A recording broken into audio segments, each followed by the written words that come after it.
When Benjamin Franklin exited the Constitutional Convention, he was asked by a woman, "Sir, what have you given us?" His immediate response was, "A republic, ma'am, if you can keep it." Yet most Americans today have been persuaded that our nation's governmental system is a democracy and not a republic. The difference between these two is essential in understanding Americanism and the American system.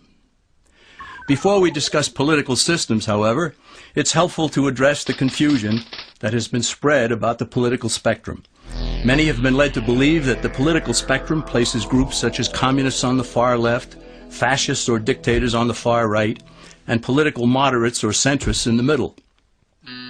However, a more accurate political spectrum will show government having zero power on the far right to having 100% power on the far left. At the extreme right, there is no government. The extreme left features total government under such labels as communism, socialism, Nazism, fascism, princes, potentates, dictators, kings, any form of total government. Those who claim that Nazis and fascists are right-wing never define their terms. This amounts to spreading confusion. Toward the middle of the political spectrum can be found the type of government limited to its proper role of protecting the rights of the people. That's where the Constitution of the United States is. Those who advocate such a form of government are really constitutional moderates. So let's analyze the basic forms of government. They are monarchy or dictatorship ruled by one, oligarchy ruled by a few, democracy ruled by a majority, republic ruled by law, and anarchy, which is ruled by no one. In discussing these five, we'll see that they can be narrowed down to even fewer. Looking first at monarchy or dictatorship, this form of government doesn't really exist in the practical sense. It's always a group that puts one of its members up front. A king has his council of nobles or earls, and every dictator has his bureaucrats or commissars, the men behind the scenes. This isn't ruled by one, even though one person may be the visible leader. It's ruled by a group. So let's eliminate monarchy, dictatorship, because it never truly exists. Oligarchy, which is ruled by a group, is the most common form of government in all history. And it is the most common form of government today. Most of the nations of the world are ruled by a powerful few, and therefore oligarchy remains. At the other end, we find anarchy, which means without government. Some people have looked over history and found that many of its worst crimes were committed by governments, so they decided that having no government might be a good idea.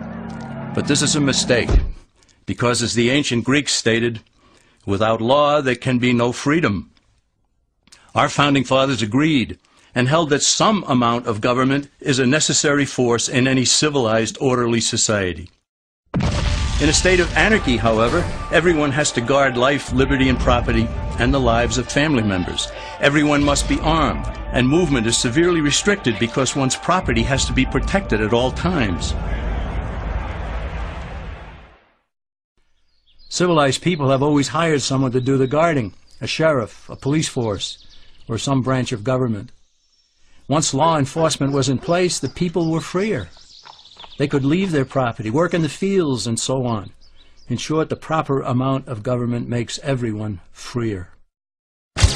There are some who advocate anarchy, however, not because they want no government, but because they don't like what they have. They use anarchy as a tool for revolutionary change.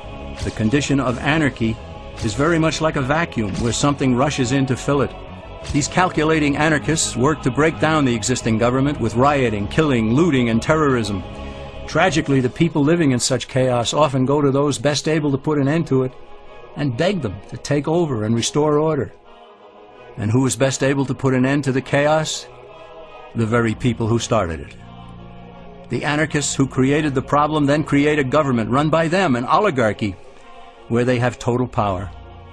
This is exactly what happened in Russia that led to Lenin taking total power, and in Germany where Hitler's brown shirts created the chaos that brought him to power. But anarchy isn't a stable form of government. It's a quick transition from something that exists to something desired by the power-hungry. It's a temporary condition, and because it isn't permanent, we eliminate it as well. The word democracy comes from two Greek words, demos, meaning people, and kratein, meaning to rule.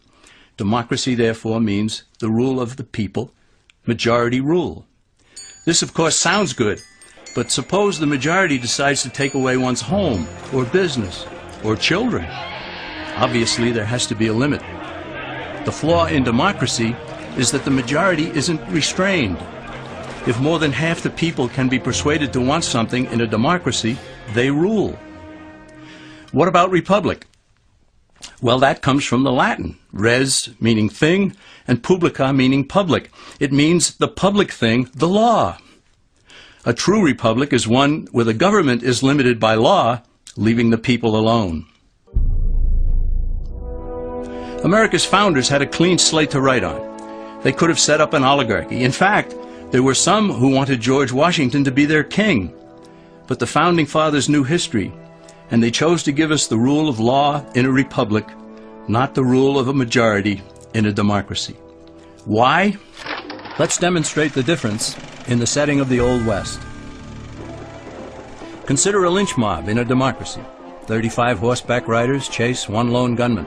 They catch him, and they vote 35-1 to hang him. Democracy has triumphed, and there's one less gunman to contend with. Now consider the same scenario in a republic. The 35 horseback riders catch the gunman and vote 35-1 to hang him, but the sheriff arrives, and he says, "You can't kill him. He's got his right to a fair trial." So they take the gunman back to town. A jury of his peers is selected, and they hear the evidence and the defense, and they decide if he shall hang. Does the jury even decide by majority rule? No, it has to be unanimous or he goes free. The rights of the gunman aren't subject to majority rule but to the law. This is the essence of a republic. Many Americans would be surprised to learn that the word democracy does not appear in the Declaration of Independence or the U.S. Constitution. Nor does it appear in any of the constitutions of the 50 states. The founders did everything they could to keep us from having a democracy. James Madison, rightly known as the father of the Constitution, wrote in essay number 10 of the Federalist Papers, "Democracies have ever been spectacles of turbulence and contention, have ever been found incompatible with personal security or the rights of property, and have in general been as short in their lives as they have been violent in their deaths."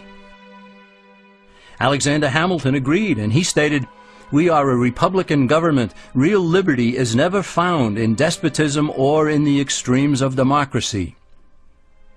Samuel Adams, a signer of the Declaration of Independence, stated, "Democracy never lasts long. It soon wastes, exhausts, and murders itself."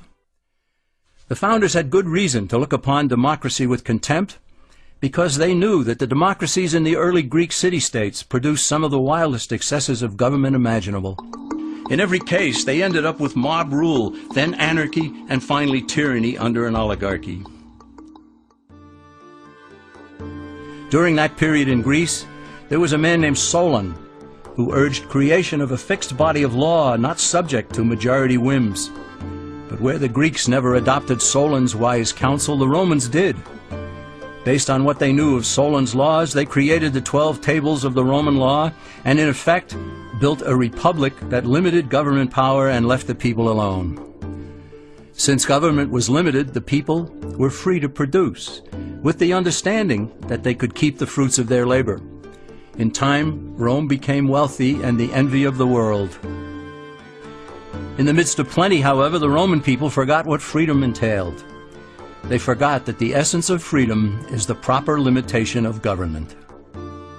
When government power grows, people freedom recedes. Once the Romans dropped their guard, power-seeking politicians began to exceed the powers granted them in the Roman Constitution. Some learned that they could elect politicians who would use government power to take property from some and give it to others.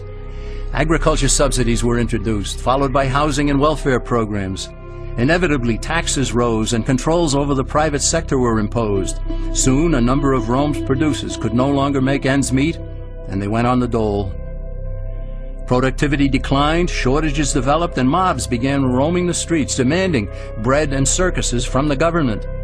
Many were induced to trade freedom for security.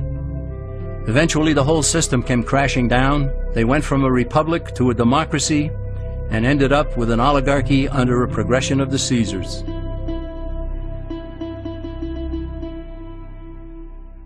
Thus, democracy itself is not a stable form of government. Instead, it is the gradual transition from limited government to the unlimited rule of an oligarchy.